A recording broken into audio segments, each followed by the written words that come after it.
Welcome to Uncommon Sense, where we do our best to make it common again. I'm your host, Adrian Alquist. Today I'm joined by John Smith, who is our new Director of Development for the Society of G.K. Chesterton. How are you, John? I'm very well, thank you. I'm glad to I be saw you here. start smiling right away. I'm very classic Chesterton. Yes, I'm Nice. very Yes. joyful. Yeah. Very joyful. Yes. Yeah. We're glad to have you. We're really honored to have you on board. John is a graduate of the IU Lilly Family School of Philanthropy. I never heard of the School of Philanthropy, by the way, which is kind of cool. Right. Maybe I'm in the dark, but it makes sense. I interviewed Richard Vigilante a while ago, Yes. the founder of Teach for Christ, and we were talking about how asking for gifts, which is probably the proper way of saying it, asking for gifts is an art. Would you agree with that? Yes. Yes. So I was just listening to a podcast of one of our faculty talk about. So the school was the first of its kind. Okay, so it started in the 80s, 86, I think, and it was founded by Eugene Temple, who is more of the sort of academic, research-based scientist, and then Hank Rosso. Hank was from California, started the fundraising school, and he taught that fundraising is the gentle art of teaching the joy of giving, and that is Cool. that is absolutely, I think, the best way to describe what I do, and it's true. There's a lot of joy that goes into being. I think for me, and any of us who love our work, experiencing the joy of someone expressing their generosity. I mean, it's the most blessed thing. So, yeah. but I mean, I we'll actually want to into get it. into that. I was going to Yeah. ask you about more of your background and stuff. We'll get to that. But what do you say to someone who is kind of hardened by this whole asking for money and asking for stuff all the Right. time? I mean, I can see how someone can get kind of desensitized and maybe a little bit cynical. What do you say, or how do we prevent that from happening? So here's the beauty of what I do in the world of philanthropy. So I work in this kind of very special area of philanthropy. I always distinguish, and this is kind of what I focused my graduate studies on, which was charity. Okay, and to distinguish charity from philanthropy. Okay, so philanthropy is, as philanthropos, the love of man, right? So Yes. it's teaching a love for humankind, and to care for each other, and it's a generosity of a natural virtue. Okay, what I work with is people who have the Christian virtues, right? So we have faith, we have hope, we have charity. And so when I think about some relationship with someone, I think about how do they want to express their Christian sense of mission, and how do they want to impact the world and give a witness to Jesus Christ. And so in our case, we see with Chesterton a sort of manifold expression of how that is made evident, because I think what Chesterton does as serving as a model of charity for us is he shows not only, I think, in first his Christian sense of vocation, but also and I know Nancy Brown. I love the podcast you did with her, because Thank you. again, she brings us back to that. When we think of GK, we also think of Francis. And so his sense of Christian mission and identity was rooted in his vocation of Right. married life. And so you see that evident there. And then it springboards out into the literary arts, into journalism, into distributism. And so it's this sort of effusive world of charity that I think, again, it it gives the world a sense of who Jesus is and why he came. And I think not only does charity, you might look at it like this, like the theological virtues are kind of going from exterior to interior, right? So you have charity, which is very visible. It's tangible. It's real. It's something you can experience. It leads you to hope. Hope is something that is less tangible, but it points to something greater. And so that's why I think charity is kind of a locus for us to give people hope, but then ultimately that brings people to ask the deepest questions of all, which are faith. You Right. know, Yeah, that makes sense. who is God? And when people Yeah. ask that question, you get. So anyway, I love the work that I do because again, it's a way for us to enter into that conversation with other people about God and about how they express in their Christian witness who God is. And that was my focus. So I did this thesis on kind of the semiotics of the institution of charity, which I looked at Cool. hospitals and xenodocia Hmm. and confraternities in the medieval times to be able to kind of locate, right? How Yeah. did the church express who God is through the works themselves? So Yeah, that's very beautiful. And I mean, yeah, as Catholics, we're taught to pray, and to pray means to ask. And I want to add on that the society is reliant upon your gifts. The CSN, the Chesterton Schools Network, we part of our model is that we have a very affordable tuition. We offer we offer a classical integrated Catholic great curriculum, and we do it at an affordable rate, and therefore we do rely on your generosity. So I do want to say, please go to chesterton.org/give. You can also go to chesterton.org/donate, but we want to encourage people to give. That was what I learned from John.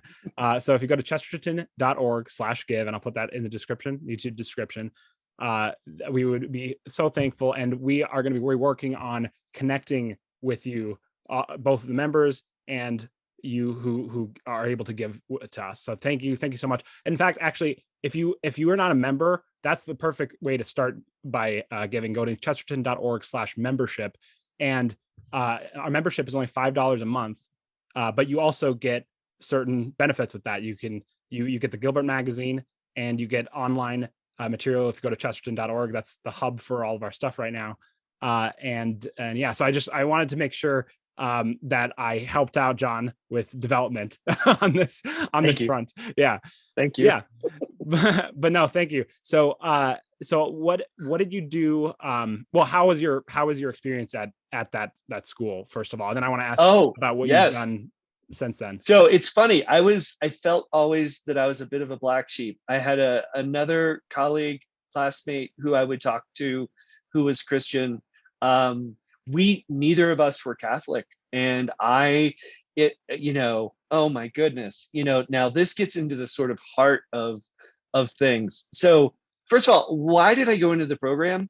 Is I was looking at seminary and graduate programs as a non-Catholic because I was called to really express what I felt was that Acts 2 early church sort of model where they shared everything in common, right? So I was really deeply moved by when I had a conversion in 2000, to know Jesus Christ as God for the first time in my life. Mm-hmm. From there, I began to explore theology, mostly Reformed theology, that then would lead me to ask deeper questions about economics, right? About what is the church in society? How does Cool. it situate itself? So anyway, so I had a religious studies professor that led me to the program. It was in Indianapolis. And so halfway through the program, I was asking these deeper questions about ecclesiology. And I was in Indianapolis. I went to a little Catholic bookstore and I said, I have these questions about the communion of saints. And so this older Catholic woman who was there, she just pulls this big green book off the shelf and says, well, you should probably read this. And so the summer of 2004, I was halfway through graduate school. I read the Catechism. And from there, I found the coherent unity of our faith very well articulated.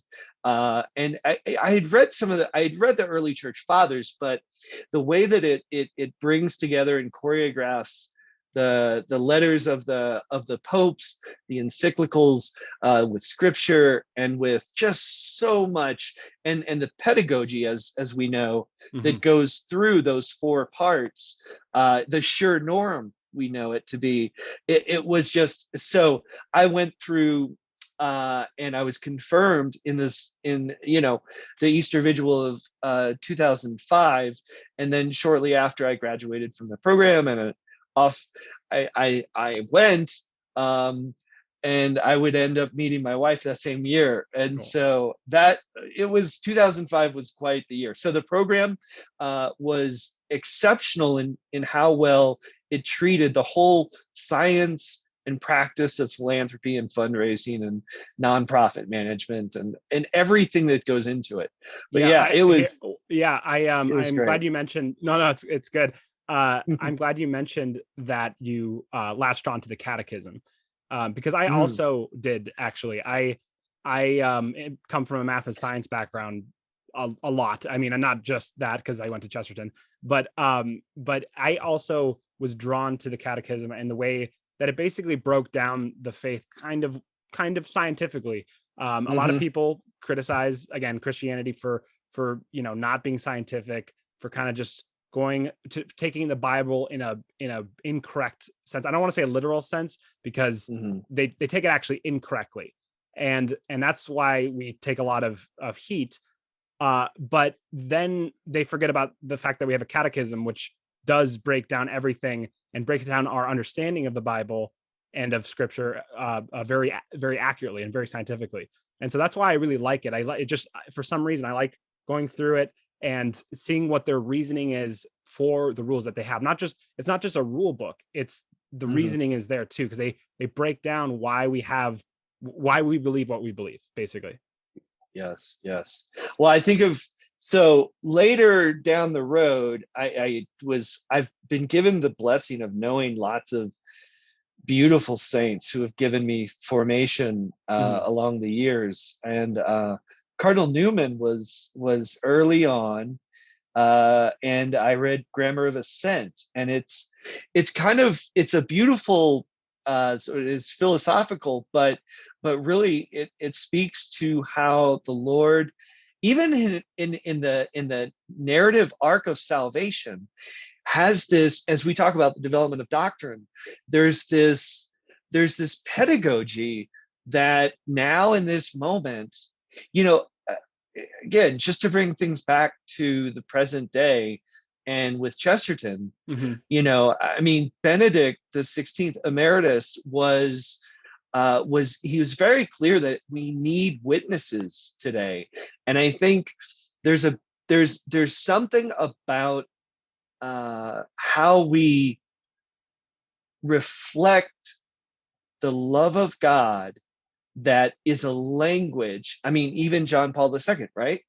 God gave us the theology of the body. Like there's so much more to how we live our faith, and I think how we live it in community, and again, that's speaking to distributism and the way in which we share things and the way that we govern. That I think right. I think it's beautiful that I've come to join the apostolate. I went to my first conference back when it was up at the University of St. Thomas there in probably 2007, right? Yeah. And so, and I've been part of several local chapters of the society. But it's interesting. I think that, this moment in which we're living, it's an extraordinary time to give that gospel of joy to the world. So I'm really happy to be on staff. I'm Thank you. really happy Yeah. to be here. Yeah, I was going to ask you what drew yourself to the apostolate, what drew you to the apostolate, but you kind of answered it. Yeah, and thank you for the Yes. compliments. But Oh so no, yes. yeah, you had also mentioned distributism and how that played a big Yeah. role in your in at least coming to the apostolate. I know that. Yes. And now again, we're calling it localism for those who are listening. Yes. But actually, let me ask you, what do you think about that? What do you think about calling it localism? So again, you just, you're calling back what we were just talking about. The reality is that God has given us ways to know him that are mediated. And I think localism is an excellent way of mediating, so that folks who have trouble even saying the word distributivism, because it's such a long Yeah, word, like distributivism or distributism, it's all it's kind of challenging to access, but localism is accessible. And so you say localism to someone and then you start a conversation. And exactly. then from there, you can develop more of the Yeah, common I ground mean, and I've common sense yeah, that's a good point. of things. I've had personal experience bringing up distributism to someone who's never heard of that. That Oh, basically yeah. ends the conversation before it starts Right. anything. But localism is a good way to start it. That's what I think I want to stress to people who are bouncing around different ideas for the name distributism. And we're very grateful for the conversation we've had about this. It's been very enlightening. But something we do want to think about that I think actually a lot of times intellectuals don't want to think about is from a marketing standpoint, because marketing can Mhm, be very it's really like dirty in some people's minds, but it mhm, actually does play an important role in ideas and just getting mhm, a point out there. And that is, yeah, localism starts the conversation pretty well, and that's what I mhm. would say about that. Wouldn't you agree with that? Yeah, absolutely. Yeah, Yeah. absolutely. I think, I mean, that's, we learn that in our Christian faith, that if we are to, some of us, and you speak of being scientific, I had at my bedside, I read the Code of Canon Law, and it's dry as bone, but it's so, but to me it's rich and Yeah. juicy and hearty and lovely and all of these things. But to someone else it seems very inaccessible. And Yeah, so and that's why we have yeah. other things that you can read. It's great. We have a lot of things other than even scripture, which is a fantastic in of itself, but the greatest work of art, actually, I would say. But we have a lot Yes. of other great saints and writers within the Catholic world, and that's a good thing because Catholic means universal. And yeah. So I want so I don't want to hijack the conversation here, but but so you had a great experience at grad school. Yes. Yeah, what did you do afterwards before you joined us? So my first, one of the salient threads of my career has been working to serve communities of people with intellectual or developmental disabilities. It's been, for me, I read Say Jean Vanier, and I learned about Henry Nouwen.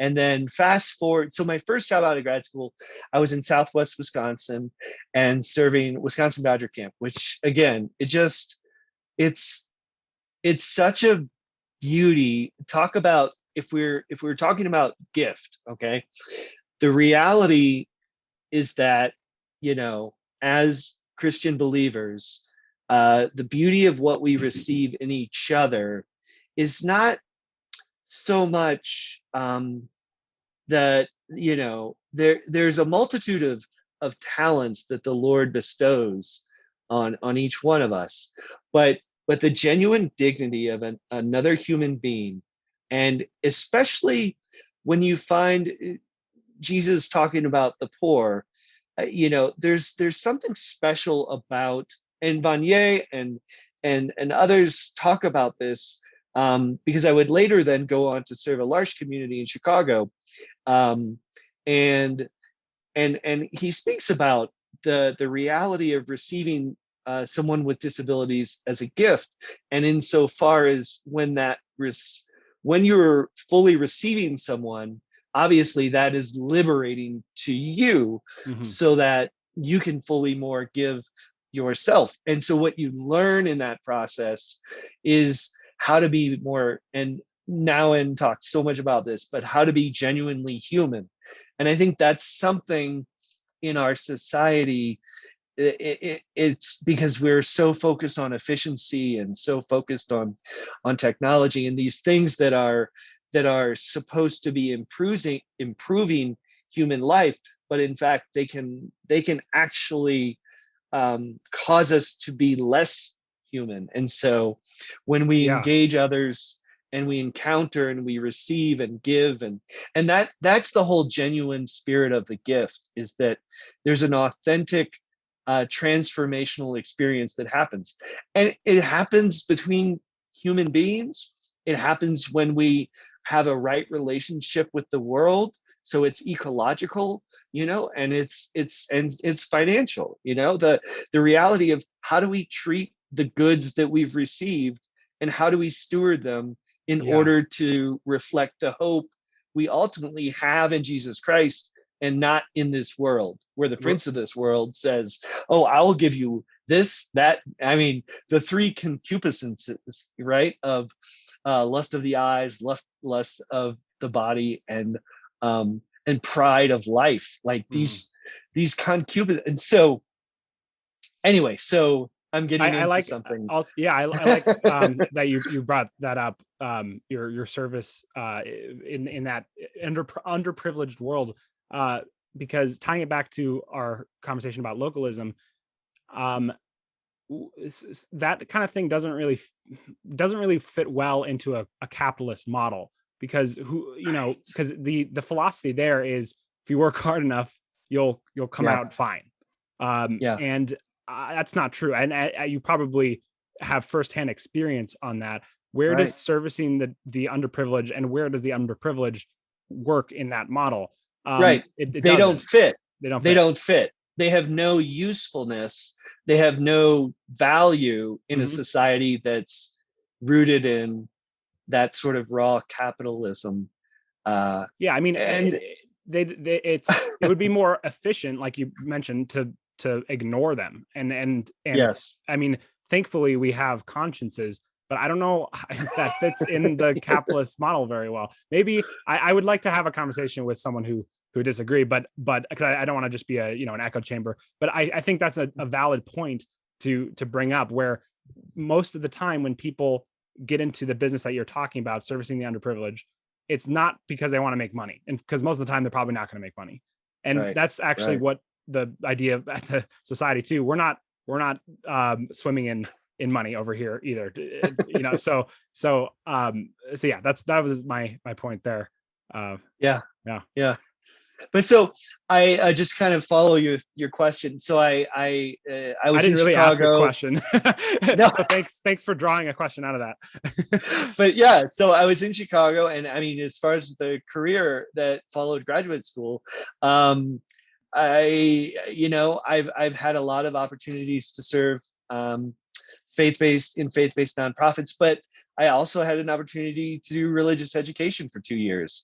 And then prior to this role, for 5 years, I was in university campus ministry, serving as a development director at the Baylor campus ministry, St. Peter Catholic Student Center. And I think so, having been able to see, and I've been having these conversations since I started in this role with colleagues and friends all over the country. The reality is, I got to see in the last 5 years, a lot of people know about Focus, right? The Right. Fellowship Catholic University students, Hmm. and they've been prolific in being able to reach, engage, and draw people, young people, to a relationship with Jesus Christ that they had yet to really fully form in their youth. And so I'm seeing these 18, 19, 20-year olds that are having this beautiful new experience of conversion. And it draws me back to the reality of what I experienced Yeah. as a DRE, where parents would drop their kids off at religious ed, and there was a disintegration. And so it gives me, like, I've connected with multiple colleagues around the country about the good that the Chesterton schools network is providing, because so many, and I saw this so often, high school students are lacking that integrated formation that allows them to truly encounter Jesus Christ, right? Not as this separate, compartmentalized aspect of their lives that is religion, but rather to see the whole of the incarnation, right? Evident through classical education. I mean, yeah, for sure. wouldn't you say, yeah, I'm going to throw it back to you? yeah. As a graduate of the Chesterton Academy of the Twin Cities, like, what was your experience like? I would say that's absolutely spot on, because as a graduate, I felt that not only I was intellectually stimulated, but I was spiritually edified, and that the education brought that together, those two ideas, the intellect and the soul together, Yes. and in a great way, in a beautiful way. So yeah, that's the gist of that. I could go on. I could say a lot of great things about Chesterton. I had an absolutely great time, and that's why I'm teaching there now. I want to give back. It's so I put my money where my mouth is, literally. So yeah. So yeah, Beautiful. I should probably ask a question. Well, what would you say to people who are maybe inclined to give? Well, how would you entice them? What's a final thing, maybe they haven't heard yet? Maybe putting you on the spot, but yeah. Sure. No, when it comes to our Catholic faith and charity, we have to trust that where we're giving aligns perfectly, really, with what we hope to see accomplished, I think. And because ministry is a funny thing, I've worked in several parish or ministry-based settings, Mhm. and you see the gift of the liturgy, right? You see the gift, the free gift that is Jesus Christ, evident in the Eucharist, that's available to all. But you also see the impact of people's generosity on, and I saw this at the Catholic Center, that as our funding grew, we were able to actually, and I do give a lot of credit to Focus, to engage more students so Mhm. that they could have an authentic encounter. Because Focus was, and I'm really not trying to promote Focus, but Yeah. they do get out and they form authentic friendships, and I think that's at the heart of everything that we do in the Chesterton Society, is to have this genuine community Mhm. form. And so then when that happens, then you think about, see what, your father, he thought, okay, so what do I do now? My kids need to go to high school somewhere. And then here's our Chesterton Academy. And then, others who have seen the evident successfulness, if you will, or the fruitfulness of that kind of education. Like, that's where I see the power of the charity and philanthropy at large, Yeah. transforming society. And Mhm. so, And that's you why we know, want to to, that's why we want to emphasize our local societies and the conference, where people have a chance to right, grow stronger in this community. And so, I mean, yes, if let's say, we don't have any money, and I know COVID's been absolutely oh yeah, terrible for that. Um, join a local society and meet these people, because and pray for us, because that's, would you agree, that's probably the amen. most helpful Oh thing you can yeah, do for us, for sure. Francis Chesterton Rosary League every That too, yeah. Mhm. Thursday. Yeah, that's the thing that I really gravitate towards. Um, I I tend to emphasize Mary, um, because Yeah. I I really believe that Mary is as we were talking about mediating, the mediate. So one of the things I've learned in my spiritual life is that the way that God allows us to encounter him, is a lot of times through some kind of mediated. I mean, we have the whole communion of saints. You have your parents, you have your brothers and sisters, your friends, your family. Yeah. I mean, there's so many ways that we meet Christ, of course, perfectly as we do in the Eucharist, but really how we find our authentic vocation is through those relationships. And Mary is the quintessential relationship to know Jesus Christ. And Mm-hmm. I didn't know her.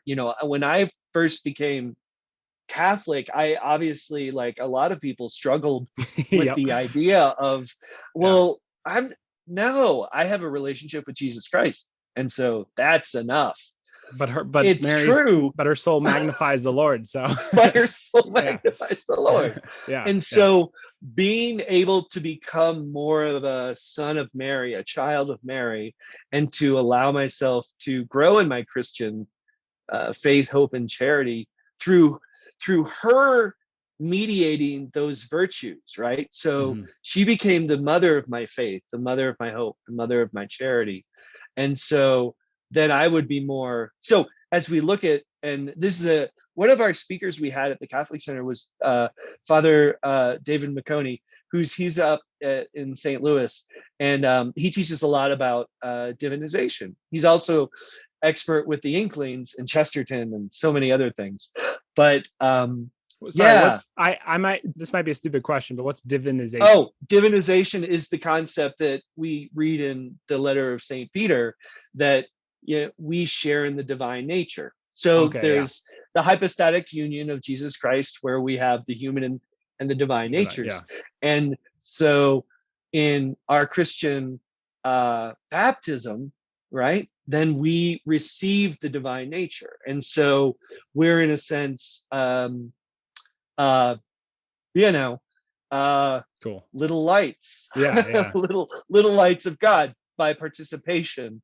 And so it's a concept that early church fathers developed, and you find all over, but it's more emphasized in the East. I will say. Guess I But need to it is brush up that, on my catechism, obviously. yeah. It's in there. There. Well, that's great. Actually, speaking of little lights, you could go to chesterton.org/candles and light a candle for Chesterton, for his cause, to say, hey, I am part of this witness. I'm a witness to his sainthood.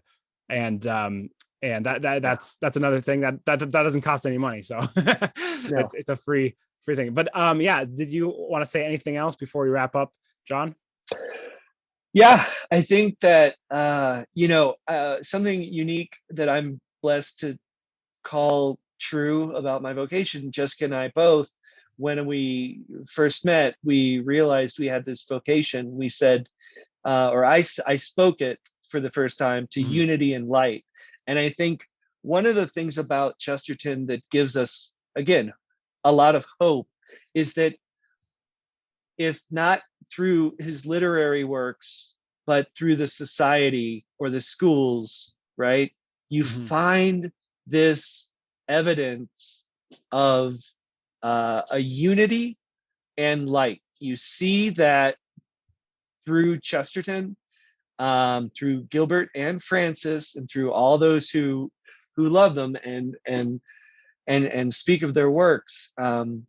You find this beautiful gift that is, without calling it ecumenical, has, I think, genuinely, I think of Ralph Wood, who's down at Baylor and teaches, and just a tremendous non-Catholic apologist, and knows and loves Chesterton with all his heart.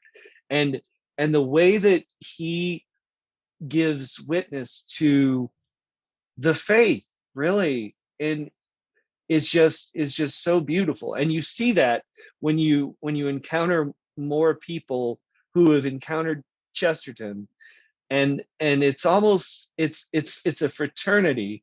Well, I mean, we're now a juridical person, so Yeah, hey, exactly. Yeah.